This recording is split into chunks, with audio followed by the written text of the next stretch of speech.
So, hello guys. About sa Abal Mobile Infinite Combo, how to create and register an account.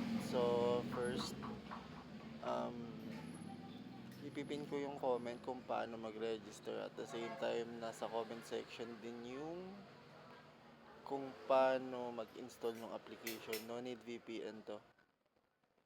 So, dito, ito, naka-translate from Thai to English na to. So, dito, sa unang tab is confirm your email address. So, i-input nyo yung email nyo dyan. Then, pagka nag-input na kayo, then register, mapupunta kayo sa next tab, which is ito.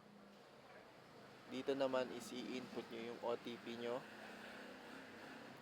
After nyo ilagay yung OTP, then next. Doon, ilalagay nyo naman sa create account.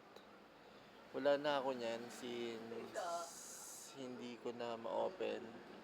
Pero, dyan is ilalagay nyo yung username nyo.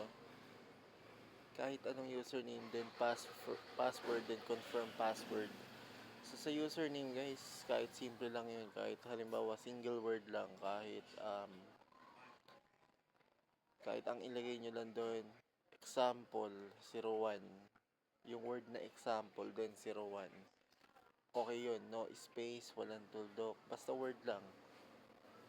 Capital letter yung umpisa. So, yun lang guys. Tapos, ipipin ko yung application sa baba kung paano at saan mada-download. Then, gawa na kayo. Nasa Delphini server tayo. Puno na sa Aquila ng mga bot. So, yun lang guys. Sana nakatulong.